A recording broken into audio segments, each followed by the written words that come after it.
உலக மக்கள் எல்லோருக்கும் வணக்கம். நான் உங்கள் ஜி கோபால் பேசுகிறேன். இன்னைக்கு நாம் பேசக்கூடிய தலைப்பு என்னன்னா, செவ்வாய் பகவானுடைய பெயர்ச்சி பிளஸ் சுக்கிர பகவானுடைய பெயர்ச்சி. இந்த செவ்வாய் பகவானுடைய பெயர்ச்சிக்கும் சுக்கிர பகவானுடைய பெயர்ச்சிக்கும் எதற்கு இவ்வளவு இம்பார்ட்டன்ஸ் கொடுக்கறோம் அப்படின்னா, ஒரு மனிதனுடைய வாழ்க்கை ரொம்ப நல்லா இருக்கணும் அப்படின்னா சுக்கிரனுடைய பலம் வேணும். அந்த மனிதனாகப்பட்டது ஒரு திருமணம் செஞ்சு அதுல சந்தோஷமாக ஒரு குறையில்லாத ஒரு நிறைவான வாழ்க்கை வாழ்றாங்கன்னா சுக்கிர பகவானுடைய அனுகிரகம் தேவை. அப்ப அந்த சுக்கிர பகவான் ஆகப்பட்டது கலஸ்தர காரகன். ஒரு திருமணத்தை நடத்தி வைப்பதற்கு சுக்கிர பகவான் நல்லா இருக்கணும்.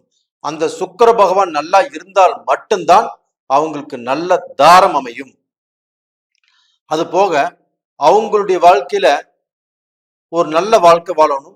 அது போக ஒரு அந்தஸ்தான வாழ்க்கை, அதாவது மாடி மேல மாடி கட்டி வாழ்றவங்க இருக்கிறாங்க. அதே சமயத்துல நார்மலான வாழ்க்கை வாழ்ந்தாலும் சந்தோஷமாக வாழணும். இதற்கும் இந்த சுக்கிர பகவானுடைய அனுகிரகங்கள் தேவை. இது போக இந்த செவ்வாய் பகவானுடைய அனுகிரகம், அந்த செவ்வாய் பகவான்ங்கிறது ஒரு ஜாதகத்துல கணவரை குறிக்கக்கூடிய கிரகம்.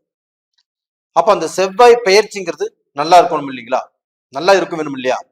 அப்ப அந்த செவ்வாய் பகவான் ஆகப்பட்டது கணவரை குறிக்கக்கூடிய கிரகம் அப்படிங்கிறதுனால அந்த செவ்வாய் பகவான் ஜாதகத்துல எங்கிருந்தாலும் நல்ல ஸ்தானத்தில் இருக்கணும். அதனாலதான் அந்த செவ்வாய் பயிற்சியும் பார்க்கிறோம். இது போக அந்த செவ்வாய் பகவான்ங்கிறது பூமிகாரகன். ஒரு இடத்த விற்கிறோம், ஒரு இடத்த வாங்குறோம், அந்த பூமியில நம்ம குடியிருக்கிறோம். இதுக்கு எல்லாத்துக்குமே காரணமாகப்பட்டது அந்த செவ்வாய் தான். அந்த செவ்வாய் நம்மளுடைய ஜாதகத்தில் நல்லா இருக்கணும். இந்த செவ்வாய் பெயர்ச்சியும் நம்மளுக்கு நல்லா இருக்கணும். இது போக அண்ணன் தம்பி இவங்களுக்கு காரகன் அந்த செவ்வாய் பகவான் தான். அந்த உடம்புல ஓடக்கூடிய ரத்தத்துக்கு காரகனும் செவ்வாய் பகவான் தான். அதனால்தான் ரத்த சம்பந்தம். அப்ப அவங்களுக்கு இருக்கக்கூடிய சகோதரியோ சகோதரனோ இவங்களுக்கு காரகன் அந்த செவ்வாய் பகவான் தான். அதனாலதான் இந்த செவ்வாய் பகவானுடைய பெயர்ச்சியும் இந்த சுக்கிர பகவானுடைய பெயர்ச்சிக்கும் இவ்வளவு இம்பார்ட்டன்ஸ் கொடுக்குறோம். அப்ப டோட்டலா பாத்தீங்கன்னா இந்த பெயர்ச்சிகளாகப்பட்டது கடக ராசிக்காரங்களுக்கு எப்படி இருக்கும் அப்படிங்கிற பத்தி தான் இப்ப பார்க்க போறோம். கடக ராசிக்கு ராஜ கிரகங்களான செவ்வாய் பகவானும் குரு பகவானும் இப்ப இந்த பீரியட்ல அற்புதமா இருக்கிறாங்க. அதனால நீங்க ராஜ வாழ்க்கை வாழ்வதற்குண்டான வாய்ப்பு வந்தாச்சு. என்ன சார், எங்களுக்கு அஷ்டம சனி, நாங்களே கஷ்டப்பட்டு இருக்கிறோம், கஷ்டத்திலிருந்து மீளாத துயரத்தை அனுபவிச்சுட்டு இருக்கிறோம், எங்க கஷ்டத்தை யாருகிட்ட போய் சொல்றதுன்னு தெரியல, எங்களுக்கு எது தொட்டாலும் நஷ்டம், எதை எடுத்தாலும் தடை, எது செய்ய போனாலும் எல்லாமே வேதனை, இப்படித்தான் வாழ்ந்துட்டு இருக்கிறோம். எங்களுக்கு நல்ல நேரகாலம் வந்துருச்சுங்களா சார் அப்படின்னா கண்டிப்பாக உங்களுக்கு நல்ல நேரகாலங்கள் வந்தாச்சு. அப்ப இந்த பீரியட்ல நீங்கள் உங்களுடைய அந்த அமைப்பு எப்படி இருக்குதுன்னா காரிய ஜெயம். நீங்க எந்த காரியத்தை எடுத்துட்டு போனாலும் அது ஜெயமாகும். இடமாற்றங்கள் உருவாகும். நீங்க நினைச்ச இடத்துக்கு இது நாள் வரைக்கும் நான் மாற முடியலையே, போய் சேர முடியலையே அப்படின்னு நினைச்சாலும் இந்த பீரியட்ல கண்டிப்பாக மாற முடியும். தொழில் மாற்றம், தொழில்ல விருத்தி, தொழில்ல எதிர்பார்த்த அந்த லாபத்தை இப்பொழுது சம்பாதிக்க முடியும். நம்ம நஷ்டத்தையே பார்த்துட்டு இருந்த உங்களுக்கு இந்த தொழில் செஞ்சா இவ்வளவு லாபம் வரும் தெரியும், அது இருந்தும் நம்ம நஷ்டப்பட்டோம். இப்ப அந்த நஷ்டத்திலிருந்து தப்பிச்சு லாபத்தை எதிர்பார்க்க போறீங்க. இது போக ஒரு சிலர் ஆகப்பட்டது வேலையை எதிர்பார்த்து காத்துட்டு இருக்கிறாங்க, செஞ்சுட்டு இருந்த வேலையும் போச்சு, அது போக அந்த வேலையிலிருந்து திருப்தியும் இல்லாம போச்சு. அந்த வேலை கண்டிப்பாக கிடைக்குமானா இந்த பீரியட்ல கண்டிப்பாக கிடைக்கும். வேலையை எதிர்பார்த்துட்டு இருக்கிறவங்களுக்கு அந்த வேலை வாய்ப்புகள் கண்டிப்பாக கிடைக்கும். இந்த மாதிரி அமைப்பு உங்களுக்கு இந்த காலகட்டத்துல இருக்குது. இது போக பாத்தீங்கன்னா உங்களுக்கு இந்த 5ஆம் இடத்து அதிபதி செவ்வாய் பகவான். இந்த செவ்வாய் பகவான் ஆப்பட்டது உங்களுக்கு 9ஆம் இடத்துல இருக்கிறாங்க. அப்ப அந்த 9ஆம் இடத்துல அந்த செவ்வாய் பகவான் இருக்கிறது, அந்த செவ்வாய் பகவான் பூமிக்கு காரகன். சகோதரனுக்கு காரகன். அந்த செவ்வாய் பகவான் தான் கணவரை குறிக்கக்கூடிய கிரகம். அப்போ இந்த பீரியட்ல யாருக்கெல்லாம் திருமணம் நடக்குதோ அவங்களுக்கு வந்து அந்த கணவர் சம்பந்தப்பட்டவங்க கண்டிப்பாக, ஒரு பெண் இருந்தா அவங்களுக்கு ஆசைகள் இருக்கும். நம்ம கணவர் இப்படி இருக்கணும், இந்த மாதிரி வேலை செய்யணும், இந்த மாதிரி பொசிஷன்ல இருக்கணும், கணவர் மூலியமாக நான் அன்பா இருக்கணும், நாம் நல்ல வாழ்க்கை வாழணும் அப்படின்னு யாரெல்லாம் ஆசைப்பட்டுக்கிறீங்களோ அவங்களுக்கு இந்த பீரியட்ல கண்டிப்பாக வாழ்க்கை அமையும். அந்த வாழ்க்கை அமைந்தாலும் நீங்க ஆசைப்பட்ட அந்த அமைப்புகள் எல்லாமே கண்டிப்பாக நிறைவேறும். அந்த செவ்வாய் பகவான் ஆப்பட்டது இப்போ பாக்கியஸ்தானத்தில் இருக்கிறாங்க. அப்ப அந்த பாக்கியஸ்தானத்தில் இருக்கக்கூடிய அந்த செவ்வாய் பெயர்ச்சி ஆகப்பட்டது கண்டிப்பாக உங்களுக்கு நல்லதை பண்ணும். இது போக உங்களுடைய ஜென்ம ஜாதகத்தில் அந்த செவ்வாய் இருக்கக்கூடிய ஸ்தானம் ரொம்ப ஸ்ட்ராங்கா வலுவா இருந்துச்சுன்னா கண்டிப்பா நல்லா இருப்பீங்க. அது போக அந்த செவ்வாய் பகவான் ஆப்பட்டது ரத்த சம்பந்தம், அண்ணன் தம்பிங்கனால கண்டிப்பாக நல்லா இருக்கக்கூடிய அளவுக்கு வாய்ப்புகள் இருக்குது. அது போக அந்த செவ்வாய் பகவானுடைய அனுகிரகமாகப்பட்டது உங்களுக்கு எந்த விதத்துல பார்த்தாலும் உங்களை வந்து கீழே இறங்கறதுக்கு விடாது. ஒரு படி மேலதான் வருவீங்களோ கண்டிப்பா கீழே போக மாட்டீங்க. அது போக பாத்தீங்கன்னா இந்த குரு பகவானும் செவ்வாய் பகவானும் சனியுடைய பிடியிலிருந்து இன்னைக்கு வந்து பார்க்க போனா மாறி வர்றாங்க. அப்ப அந்த செவ்வாய் பகவான் ஆப்பட்டது கும்பத்துல சனி பகவான் கூட இருந்து பிரிஞ்சு இப்ப மீனத்துக்கு வந்திருக்கிறாங்க. இந்த குரு பகவான் ஆப்பட்டது மேசத்துல இருந்து அந்த சனி பகவானுடைய பார்வை அந்த குரு மேல பட்டு இருந்தது. அந்த குரு பகவான் ஆப்பட்டது மேசத்திலிருந்து பெயர்ச்சியாகி ரிஷபத்துக்கு மே 1ஆம் தேதி போறாங்க. அப்போ அந்த சனி பகவானுடைய பார்வையிலிருந்து பிடியிலிருந்து உங்களுக்கு நல்லது செய்யக்கூடிய அந்த 2 கிரகங்களும் மாறி நிக்குது.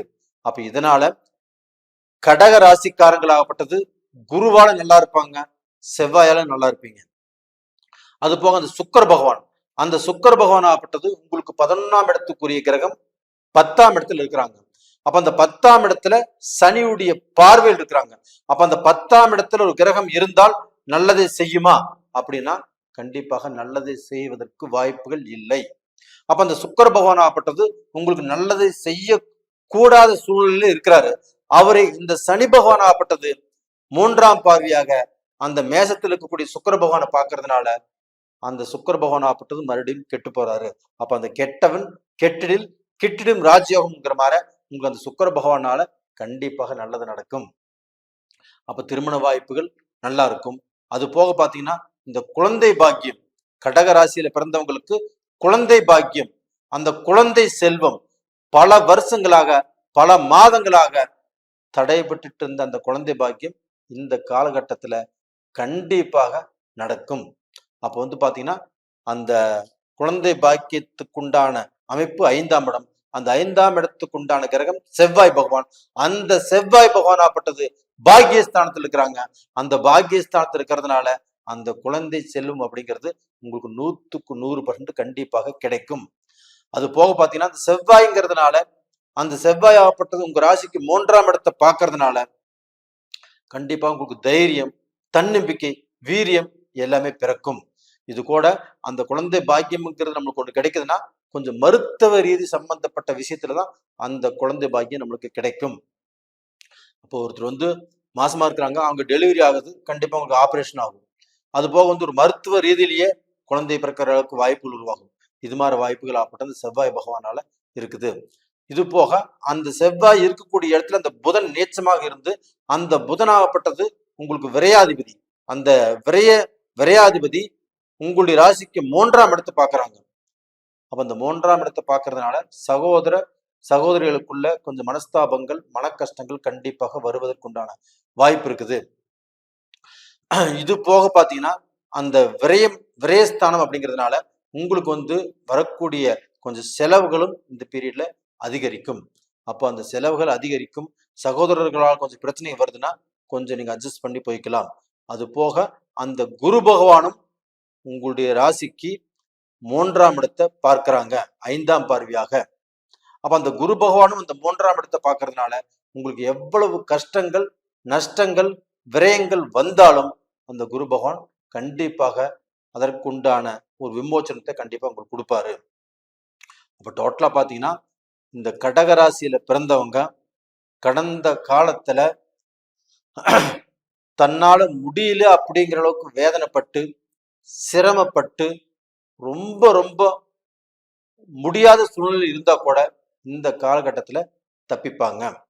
அது போக இந்த கடகராசியில பிறந்தவங்களுக்கு ஒரு உயர்ந்த அந்தஸ்தில் உள்ளவங்க, ஒரு நல்ல போஸ்ட்ல உள்ளவங்க, ஒரு நல்ல அசோசியேஷன்ல உள்ளவங்க, இவங்க மூலியமாக சில உதவிகள் கண்டிப்பாக கிடைக்கும்.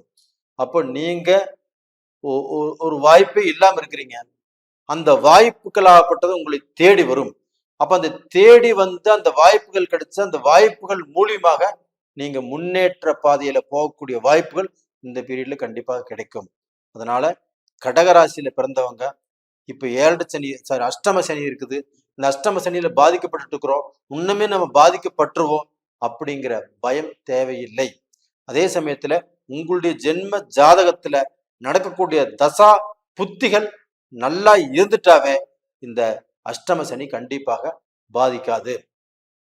அப்ப டோட்டலா பாத்தீங்கன்னா கடகராசியில பிறந்தவங்க நல்ல நிலைமைக்கு வரக்கூடிய ஒரு நேர காலங்கள் வந்தாச்சு. அந்த நேர காலத்தின் பிரகாரமாகப்பட்டது நீங்க படிப்படியாக முன்னேறி ஒரு நல்ல ஸ்தானத்துக்கு வந்தே தீர்வீங்க அப்படிங்கிறதா என்னுடைய கருத்து. இப்போ டோட்டலா பாத்தீங்கன்னா இந்த பதிவு உங்களுக்கு பிடிச்சிருக்கும். இந்த பதிவு பிடிச்சிருந்தா லைக் பண்ணுங்க, சப்ஸ்கிரைப் பண்ணுங்க, ஆல் அப்படிங்கிற பெல் பட்டனை ப்ரெஸ் பண்ணிக்கோங்க. உங்களுடைய ஜென்ம ஜாதகத்துல நடக்கக்கூடிய தசா புத்திகள் சாதகமாக இருக்கிறதா இல்ல பாதகமாக இருக்கிறதா அதை நீங்க ஃபர்ஸ்ட் பார்த்து தெரிஞ்சுக்கோங்க. அப்படி பார்த்து தெரிஞ்சுட்டு அடுத்த ஸ்டெப் நீங்க எடுத்து வச்சீங்கன்னா கண்டிப்பா நல்லா இருக்கும். அப்ப அந்த ஜாதகம் பார்க்கோம்னா கீழே 2 நம்பர் கொடுத்துருக்குறோம். அந்த 2 நம்பரை கான்டாக்ட் பண்ணுங்க, வாட்ஸ்அப் பண்ணுங்க. உங்களிடமிருந்து விடைபெறுவது உங்களின் ஜி கோபால். நன்றி, வணக்கம்.